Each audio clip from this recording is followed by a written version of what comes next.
Go, Stan. And welcome in to PressBox Live. I'm Stan the Fan Charles of PressBox and PressBoxOnline.com.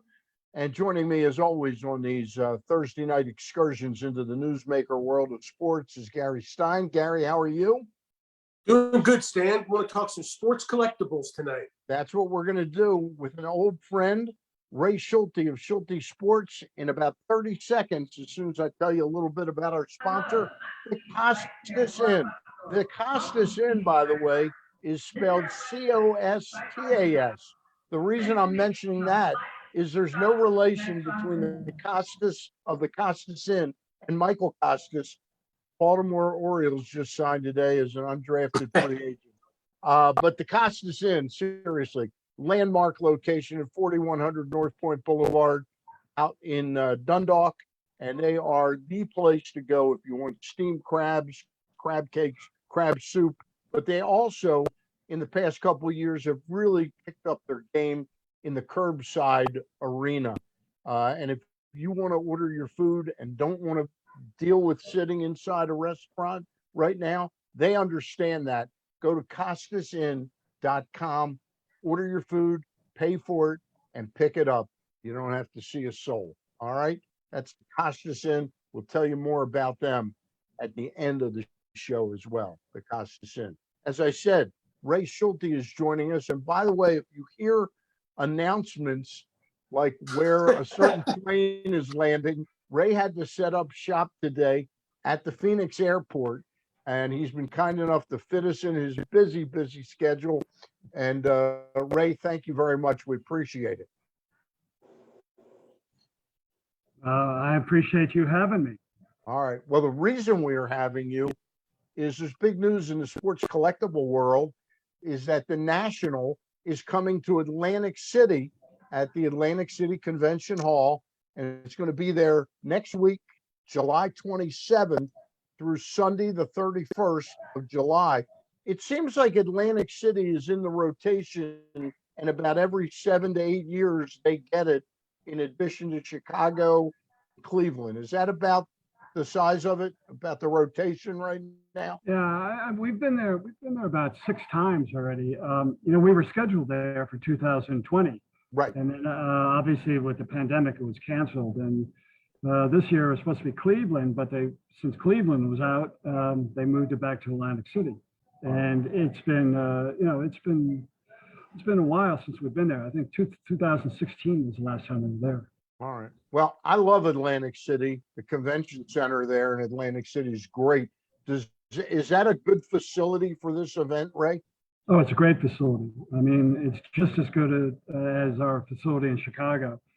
And what I mean by that is that we have 400,000 square feet, which is on one floor, which is so important. The team there that works in the city and the convention center are just unbelievable. Just really good, talented people who will bend over backwards. And that means an awful lot to us because we have over 750 exhibitors. We have over 150 athletes coming in, and so their cooperation and their vision is extremely important to us. One more question before Gary gets to ask you a couple. Is Atlantic City, you got Philadelphia, which is about 50 miles away. You got Baltimore, which is about, I think, 135, 140, and you're probably 110 miles from New York City. It's a configuration of a lot of populations. Do you expect to draw anywhere near what you did in Chicago? In 2021, I think you had over 100,000 people in Chicago. My God. Wow. It was close to it. We didn't bypass 100,000. To answer your question, I don't think we'll beat Chicago. Well, I'm saying we will beat Chicago, but we'll probably be up around 85, 90,000 people. Okay. We normally, like in years past, we probably averaged around 65,000. But because of the industry, because it's surging, it's so red hot right now, trading cards and memorabilia and athletes and everything is like the perfect storm. So, we have so many new collectors and so many new money people coming in from around the country and from around the world. Go ahead, Gary. Ray, give us a sense, first of all, give us a sense of what a fan walks into when they walk into the convention center. You know, how much it costs, who some of the athletes are, like what goes on actually there. Yeah, well, it's kind of like a baseball Disneyland to me. That's the way I look at it. It's, you know, it's 400,000 square feet.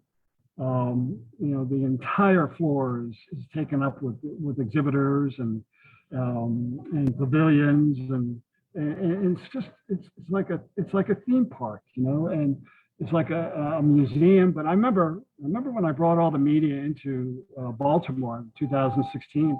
You know, and it's like, for me, explaining what it's all about, baseball or sports on heaven and whatever, you can't appreciate it till you get there, and you walk in the door and you see the magnitude of this. It's unbelievable. Well, it's a 5-day show, and for the most part, people can't get through it in less than 3 days. You know, with the crowds and with everything going on. And now we have families coming. You know, back, let's say about 4 or 5 years ago, it was primarily male.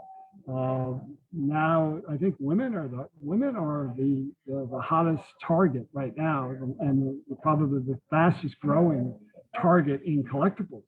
And I think the reason for that is because we've expanded. You know, we've gone into more pop culture, more entertainment, and so now there is something for everybody to come in. So now we have the mom, the dad, the son, the daughter, the grandpa, the grandma, and it's become more of a family atmosphere. And that's why, and it's one of the good things about Atlantic City is that, you know, that's their strategic motivation too, is to bring in families, and so we're helping them do that. Ray, you just mentioned like new money coming in, and it's a perfect storm now. Collectibles are hot, but the only sport that you mentioned was baseball. And I'm just wondering, does baseball still rule the roost when it comes to collectibles and value? Yeah, you know, I would say yes, but I'd also say there's so many that are competing. Soccer worldwide now. Formula One racing is getting mixed martial arts is up there. It's unbelievable the amount of other sports that are kind of taking hold and getting collectors interested in it, not only from trading cards, but just from, you know, vintage memorabilia and new memorabilia too. And when you have companies like Fanatics and Panini and Topps and a lot of other new companies are coming into the industry that are more tech savvy, more tech oriented. And so you see that expansion, and yeah, so I would say, you know, all the sports are represented in a significant way. We're talking with Ray Schulte of Schulte Sports. Ray, are you still as involved as you were when you and I met, like about 14, 15 years ago? When you and I met, you were very active in the collectible world. I know you've taken on this task of running the National each year, but are you still as involved in it? I'm involved in the collectible industry. Probably, you know, I personally am more involved. I collect movie posters, you know, vintage movie posters. You know, when I was like in the 80s, when I was, you know, representing primarily players, I got a lot of stuff, you know, like signed balls, signed photos, and that was all good, but it wasn't really as meaningful to me. And that's what, to me, when you come to the National, you really kind of see it without, you know, that story behind that item that you collected, you know, that cherished memory, and it's so important. And I think you see a dad and son connect, because dad's talking about making Mantle jersey. Hey, Ray, can I ask you to talk about Aaron Judge? It's unbelievable, you know, when they connect like that, because now there's something other. Yeah. Ray, can I ask you to, I've never done this before while we're live on the air. For a second. Can you dial us back in? Can you come back in? We're on a bad thread. Yeah, I'll come back in. Sure. Okay, come on back in, and we'll see if we can have a better hookup. because I didn't want to miss some of what you're saying. Gary, have you ever been to the National? Did you get to it in 2012 when it was in Nope, never Baltimore? been to the National. I have been to some collectible shows. Yeah. I was here in one in Baltimore. There was one down in Virginia, but never the National. But that is Yeah. something that I'd like to do. Yeah, I was at the National when Ray brought it to Baltimore in 2012, and let me see if we can get a better. Let's see if we get a better hookup here, Ray. I've never done this live, so it's possible. There he is. He's coming on. He's connecting to our Technology. audio. Okay, Ray, you there? You're muted now. Unmute yourself. Press the button. Press that little button at the bottom, the red arrow that's going right next to your name. There we go. There you go. You got it. Not now. You put it back on. Okay, there we go. And now we still can't hear you. Is your volume turned up over at your volume? Sometimes the mic is off.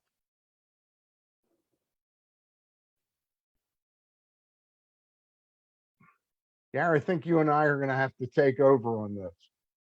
Well, The I think National- somebody's trying to help him here. Wait, hold Okay. on 1 second. The National, I'll just take over though, just to say that the National Sports Collectors Convention is in Atlantic City, New Jersey, July the 27th through the 31st. It's Wednesday through Sunday. It's at the Atlantic City Convention Center. I forget what tickets cost to go in. Give us a try now. There Ray. You there, Ray? Yeah, tickets are, you can get tickets on nsccshow.com. They'll be $30 on site. I'd recommend getting them online right now because, once you get there, the lines are just unbelievable. So it's better to buy the tickets online now and just bring them in. Ray, one of the things about going to a big show like the National or the one down in Chantilly, Virginia, or any of the big shows, it's the ancillary part. If you already own collectibles, of getting them authenticated. Can you talk about it? Is there a way to do that at the National? I think there is. Oh yeah, absolutely. Well, we'll have it like every auction house, every appraisal house, every grading house, every authentication house will be there.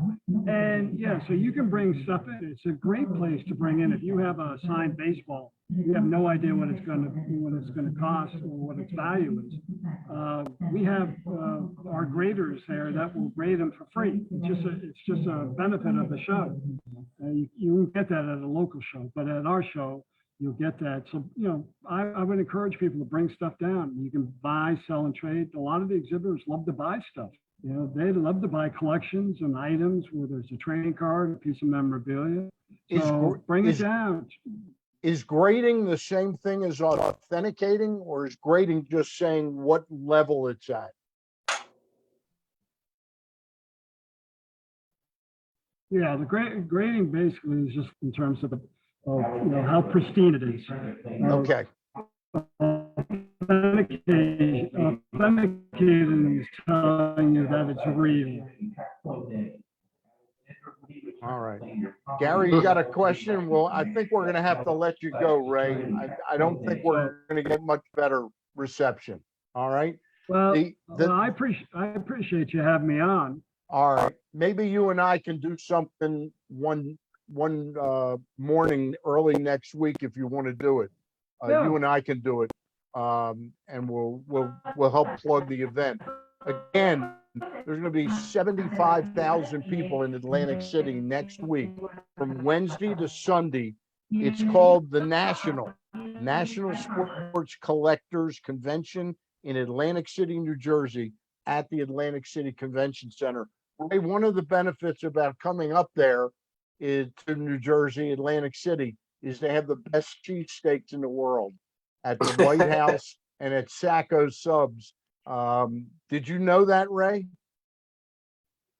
We've got Ray frozen, unfortunately. We're going to let Ray. That's a shame. That's a shame.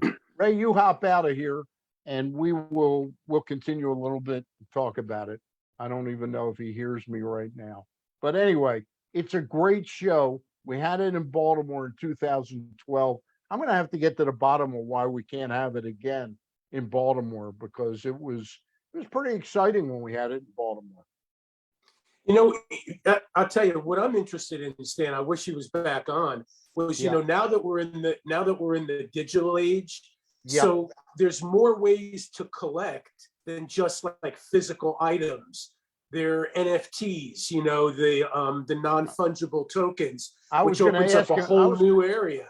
I was going to ask him about that, and I will try and get Ray on at another time, maybe 11 o'clock in the morning next Monday or Tuesday or something like that.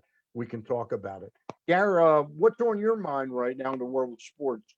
I know you were doing the PA in the press box for the soccer match. It was pretty Yeah, exciting the stuff, wasn't EPO. it? Yeah, it was exciting. I mean, it wasn't, I remember maybe 10 years or so ago, the first time they had a match here, it was Chelsea and AC Milan, Right. two teams that have international success and recognition. That was a sellout. That was 71,000 plus. So this wasn't that, Stan. This was about 40,000, on a nice night in Baltimore. The upper deck end zones were not open. They were not sold, but it was a great event. A lot of color, a lot of chanting, as I'm sure you can imagine, the international, the English soccer chants. It was a friendly, so Yep. fans weren't at each other's throats, but it was great to see. And I thought it brought a whole new feel, to the area and to the stadium. And obviously it benefited downtown businesses. So I was happy to be associated with it, and I wish they could do more of it. Yeah. Well, I'm anticipating as they build toward the 2026 World Cup, which we were unceremoniously dumped out of because of the relationship Robert Kraft had in Boston, bringing it to New England. I anticipate we're going to get some type of part of the World Cup, whether we're hosting a team or whatever. And I would think that in order to keep the interest in soccer, I think we're going to get a friendly or two over the next couple of years. Yeah. Do you have an opinion? Go ahead. And I know you talked to Terry, but did you guys analyze why Baltimore didn't get it? We didn't really talk. I have not talked off the record to Terry or anything. Like, we're on the record for that matter. The night of the actual the KO where we got knocked out of it, I think we were all kind of flabbergasted. Mm-hmm. It was a little reminiscent of being in Chicago when they announced that they were going to give Charlotte a football team and the second team, or no, Jacksonville, and they were going to come back in a month and announce who. It was like we all sat there going, wait a minute, we were kind of like a lock to get this team. Exactly. It felt like that. I feel that we got kind of. I felt very funny when they did the West Coast and they went through like the 8 places it's going to be from Vancouver down to Monterey, I think it was. With L.A. and San Francisco getting it, and then there's a couple cities in Mexico, and they did the Midwest. The sector where Kansas City was going to get it. And it went down, and then all of a sudden in the middle sector of the country they put Atlanta in that. I said, that seems really odd, because I felt Atlanta was going to get one, but I thought Atlanta would be there. They were setting it up that Boston was going to get it, and it just feels like the relationship that Robert Kraft had with whoever the president of the soccer federation is, that it was kind of a wired deal, and I think it got wired rather late when Kraft got very involved in it. Well, I think it's like anything, Stan. I mean, there's politics everywhere, and I'm sure there were politics here. But I'll tell you one thing though that I think really hurt Baltimore, and that is the fact that we don't have an MLS team. Yeah. I think cities that have MLS teams showed more of a track record No with being question able to about it. support the actual sport. And I No think that question hurt. about it. No question about it. Gary, have you ever been to Foxborough for a Patriots Yeah. game? Yes, I have. I was there one time. I was there the playoff game that the Ravens won to go to the Super Bowl. My brother took me and we got there. I don't remember exactly, but tell me, isn't Foxborough, the stadium, is like in a neighborhood? I mean, it's a suburb, but it's not a lot of, it's not the vibrancy of a downtown city where the No, not bars at and all. rent. So where's all the tailgating and all the partying and all the spending of the ancillary dollars? Where's it going to be? I don't know. I Well, didn't understand, yeah, I mean, I guess it'll be in the parking lot. It seemed You like know, it but seemed like, but nobody's going to make the money on that. I don't know. no, It just no. seemed like a terrible place for World Cup soccer. Yeah, Where basically Foxborough is kind of nowhere. You right, know, it's exactly. 50 miles outside of Boston. It's like if you threw it in the middle, like in Laurel or something like that. It's basically right like, now.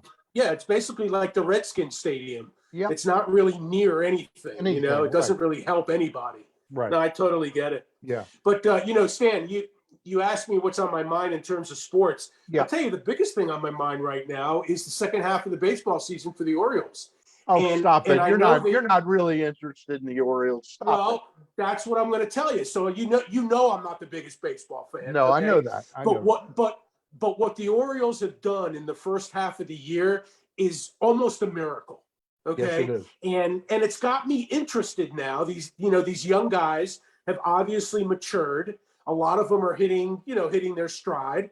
The pitching is at least the bullpen is a lot better. I have a little bit more trust in the brain trust. And I'm really curious to see if this is a 92 game Orioles season or they can make it an 162 game season.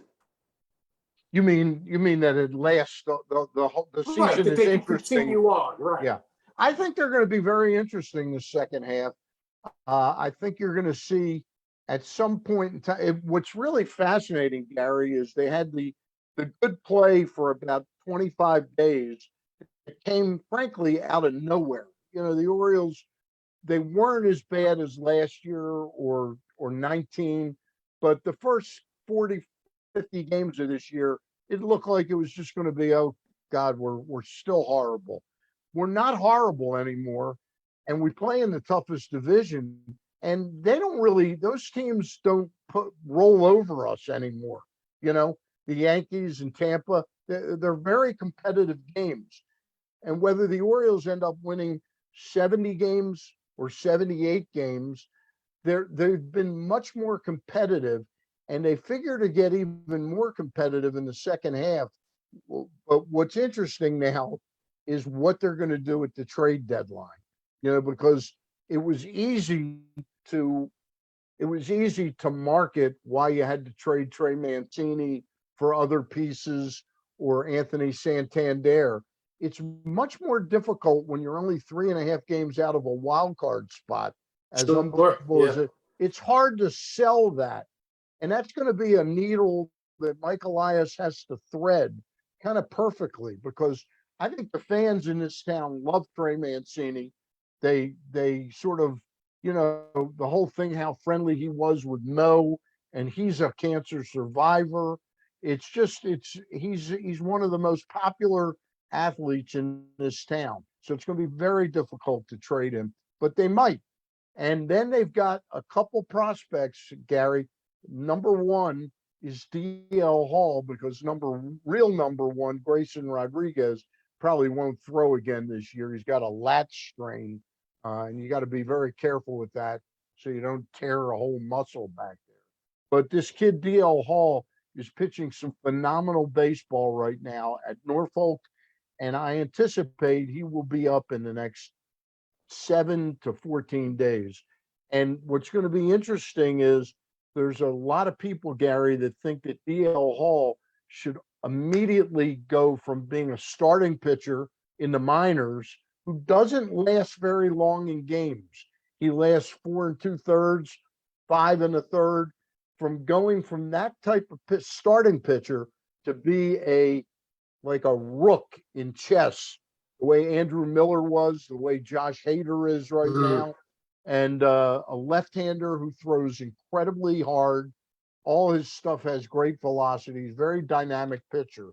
Could be like a wild card himself into how the Orioles finished the last 75 games of the year. 72. You know, I just think, look, he could end up trading Mancini. And as you say, it's hard to do that now. Yep. I think it's like anything in business, Stan. You have a plan, Yep. okay? But things happen. You know, I think the Orioles got better quicker than what Mike Elias and the Brain Trust may have thought. And so in that situation, I think you have to pivot. I think just because you have a plan doesn't necessarily mean that all the pieces fall into place. Sometimes the pieces actually fall into place better than you thought they were going to fall in. And so I think in this situation, with the fact that the fans are hungry for a winner, and Mancini is such a likable guy, and his story is just amazing, and Oriole fans want to latch on to somebody, I think this is a guy that you have to keep. I think it would be a mistake for him to trade him. I think it's going to be very hard to trade him. I agree with you, Gary. And I think the pivot you're talking about, it really is going to be influenced by John Angelos and whether or not the club can be creative in how they reach out to trade. I don't get the sense that Trey Mancini thinks he's going to get a gigantic contract now wherever he goes. And I'm talking like 7 years, $22 million a year, like like a Chris Davis contract. But I think the club could pivot and really make an aggressive attempt to sign him in the $45 to $50 million range for three years or 60 for 4 and latch on to this guy. You know, the fact that he's 30 or 31 years old shouldn't matter. He figures to be a productive baseball player the remainder of his career. He stays in great shape. And it's such a great story. And I think I agree with you, Gary. I think it would be a mistake to trade him. I really do. Yeah. And, you know, they're the only division in baseball, Stan, that's 500 or better, all the teams. Absolutely unbelievable. Yeah. You know, if the Orioles were in the Central Division, Stan, they'd be what? 3.5 games out of first place. Out of first place. Yeah. Yeah. That's crazy. They got we have the same record as the Chicago White Sox, 46 and 46. And the White Sox, I think, are 3.5 games or 4 games behind the Twins. Cleveland is 2.5 games behind the Twins. But you're right. We live in the toughest neighborhood in the world. And frankly, I wouldn't want it any other way. When you start it's to a compete, badge of honor. Yeah, it is. It is. Gary, before we leave tonight, let's turn the tables and talk a little bit. By the way, our guest next week on Thursday at 6:00 is the head coach of the Maryland Terrapin football team, Mike Loxley. And Gary, I know you and I are pretty excited about talking to him and about ultimately seeing the product out on the field and whether or not they can build on that late season momentum. It wasn't like momentum of 5 or 6 games, but they did play very well in the season ender, and they got into that bowl game where they played in where'd they play? In Virginia? Where'd they play that game? Yeah, I think it was Virginia. Yankee Stadium. They played Yankee Stadium. The Pinstripe Bowl. Yankee Stadium, they played Virginia Tech.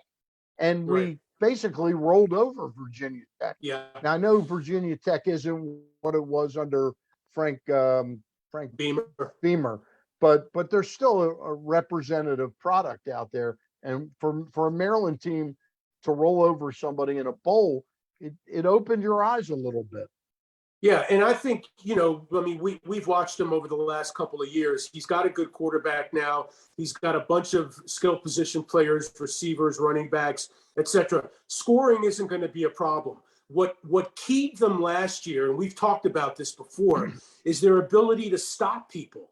Their defense was not able to stop anybody until last year. Second half of the year, they got it together. They came up with a couple of creative formations in the front seven, and they were able to pressure the quarterback. And that's really the name of the game. And if their defense can continue to do that, I mean, look, don't get me wrong. You talk about a tough division. the doesn't East get Division tougher of the than Big that. Ten, just like the American League East, I'm not saying they're going to beat Ohio State and Michigan, but they're going to be more competitive than they've been in the past. How is the Big Ten going to adapt to, and it won't be this year, it'll be next year. Yeah, USC and UCLA, what are they going to do with the divisions then? You think there'll be 3 divisions? And is that well, a I chance, tell you what, is that a chance for Maryland to get into an easier division? We just said we want to be in the toughest neighborhood, but for Maryland, I wouldn't mind if it was Rutgers and yeah. somebody, No, I think Maryland's going to stay in the East. I think, if it were me, what I would do is I would take one school that's in the West and Yeah. move it to the East. Maybe Right. it's Illinois, like Nebraska or or Nebraska, Illinois. right, one of the schools, and then just put USC and UCLA out in the West. But, the thing that's most interesting to me about this is they're not done, and neither is the SEC.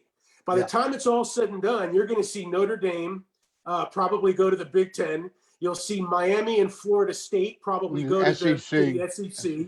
You're going to end up seeing 2 16-team super conferences, the SEC and the Big Ten. And I'll tell you something else. I wouldn't be surprised.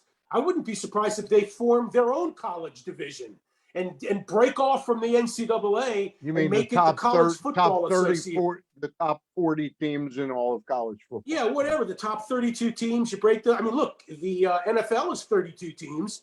So I wouldn't be surprised if they have their own thing going on. Yeah. Because again, money rules the roost. Television rules the roost. Imagine how much money TV would pay for those 2 super conferences when they include Miami, Notre Dame, USC, UCLA. I mean, it's ridiculous. It's going to leave the rest of college football with nothing, basically. Hey, we'll have plenty of time to talk about the NFL too in the weeks ahead. We'll be starting to pivot to talk about the Ravens. I just want to ask you, on the eve of training camp starting this week, on the 26th, how do you think this Lamar Jackson thing is going to play out, Gary? Do you get a clear sense that he has been able to communicate what he wants, or he's just keeps talking and waiting for them to up the number to, I don't know. There doesn't seem to be a negotiation, but I could be wrong. Yeah, I mean, look, neither one of us are on the inside, obviously. So we don't know exactly what's going on. I have a sense that nothing's going to get done in the preseason. He's going to play out the contract, on this year. Yeah. They're not going to let him go. They're going to franchise him. They're still going to have control over him. They're going to try to get something done with him. I just think that it could happen to anybody in the NFL, but especially a guy who plays the game like Lamar Jackson. Any play could be his last play. And so I just think that the more it goes on, the more bad things can happen. And that's the last thing that anybody wants to see. Nobody. So I agree with you. I just don't have a great feeling about it, to be honest. I understand. Yeah, I understand your feeling that way. All right. One other question. But it is fascinating. One other question for you on the Ravens. And again, you and I aren't on the inside. You have any gut feeling about Ronnie Stanley and what he's going to be able to provide this year? Or is this going into camp? It's like a coin flip that either the ankle's going to work or it's just never going to be the same. And he's just basically, I hate to use that term. I don't mean as a person, but as a player, he becomes useless. Yeah. I mean, we're not on the inside. If you ask me what my gut is, my gut is that it's really hard for a player to come back after 2 years. Yeah. If it was 1 year, that's obviously much more common. A 2-year injury, to me, spells doom. And so I would say that I wouldn't expect a lot from Ronnie Stanley. I hope I'm wrong. Certainly I could be wrong. It would be a great bonus to the offensive line and to the skill position players if he came back. But a 2-year injury is really tough to come back from. I'll tell you, go ahead. But I'll tell you one other thing. I think the real key to this team is going to lie in the pass rush. If they're able to improve that and get to the passer, then I think this team has a shot at greatness. If they're not able to improve that, then I think I think it's a good team. They got a lot of, Yep. they got a lot of talent on the team, but I think it's going to be a struggle. They have to be able to get to the passer in order to play, championship type football. One other question. I do agree with you ultimately on the pass rush. It's the weakest. I think it's the weakest part of the team, So do I. But one other question. Are they better situated this year going into training camp if Stanley is a non-entity? Are they better positioned with who they have? I think they are, because of the offseason moves that they made, and also the fact that they know, if they know that he's not going to be able to, perform to Ronnie Stanley standards, then they know that going in. They were not sure of that last year, so they had to kind of mix and match and kind of figure it out as they went along. It was a miracle that they started the season 8-3 anyway, with all the last minute wins and all that stuff. But so I think they are better situated. And again, if the running backs come back well, J.K. Dobbins, Gus Edwards, et cetera. I mean, people forget. I mean, before even snap one of last year, they lost their top 3 running backs, and they lost one of their best cover corners in Marcus Peters. Yeah. So I mean, if all that falls in, and again, big if, but if all that falls in, it's this is a whole different team. All right. Exciting times in the Baltimore area talking sports. It really is. Really is. A lot of interesting stuff going on. We're sorry, Gary and I, we had no control over it, but Ray Schulte had to be at the airport to pick up his son at the time we scheduled it. He didn't know that at the time we scheduled it, and we had some technical difficulties. We hope we've still been as entertaining as we always are. Gary Stein, Stan fan. Yeah. Stan, I wanted to give you one other update. Remember, we had Courtney Coppersmith on the air with us maybe 4 or 5 weeks ago. UMBC softball pitcher. Right. Yep. So just to give you a little follow-up, since we had her on the air with us, right, she won 2 major awards in the America East Conference. That's great. She was announced as the Woman of the Year in the America East Conference for a combination of her on-field and off-field success. And she was also selected the Female Scholar Athlete of the Year in the America East Conference. So she is quite a young woman, and I'm so glad we had her on, number one, to talk about her story, and just so happy for her that she's getting all these accolades. Yeah, it was an impressive story. It kind of blew me away, and I haven't thought a great deal about her since then, because I have the feeling she's going to be incredibly. She blew me away when she started talking. What's she going to be, a chemical biologist or something like that? Yeah, she's going to be she's going for her PhD in biochemistry. I mean, biochemistry. God, that's unbelievable. Stan, she's a lot smarter than us. I want to tell you that. She sure is, Gary. That's true. Hey, by the way, that story I mentioned, I got a press thing from the University of Maryland today that Michael Costas, spelled Costes, first baseman for the University of Maryland, but he played at what did he play at Gilman? I think he played at Gilman, didn't he? At Gilman, yeah, I think he played at Gilman, and became a terrific player at Maryland. He went undrafted in baseball's amateur draft, but the Orioles signed him, and he's starting his professional career. I don't know where it'll be. Probably be down in the Gulf Coast League if they're playing there this year. But it'll be interesting. But Stan, speaking of Costas, I got to tell people about the Costas Inn. But go ahead, Gary. Let me let you get your. Well, I was going to say you had mentioned in the beginning that the Costas Inn was no relation to Michael Costas, right? No, not at all. But are they related to Bob Costas? That I don't actually. I do know because Bob Costas spells his name like Costas Triantopoulos, the father of Pete and Nick Triantopoulos. Right. The Costas Inn is actually the first name of Mr. Triantopoulos, Gotcha. who was kind enough, Gary, about 25 years ago, to name a racehorse after me. He named one of his horses Stan the Fan, and unfortunately, how'd he do? Did not do very well. Did not do very well. I didn't, and I especially didn't do very well. I lost a fortune on that horse. The one time I had him, I had like $10 to win on him. He was like 8-5, and I cashed for like $15 or something like that. Unbelievable. But anyway, the Costas Inn is one of Gary and my favorite places to go. The Costas Inn, please go there. And if you're comfortable sitting in the restaurant, they'll take great care of you there. You can watch your sports, Orioles, or wait until the football season. But if you're still uncomfortable getting into a dining situation inside, the Costas Inn has the perfect remedy for that, and it's their curbside pickup. Go to their website, costasinn.com. You can pick out your food items, pay for it online, and pick it up at the Costas Inn. All right? And that's Sounds good. That's whether it's steamed crabs, crab cakes, crab soup, salads, whatever tickles your fancy. I happen to love the ribs there. You ever eat ribs, Gary? You're not a I've ribs never guy. had the ribs there. Oh, You know, I mean, I love everything there, but my favorite thing is the crabs. That's the place to go for the crabs. they really have them at the Costas Inn. All right. Big ones, juicy ones. Love it.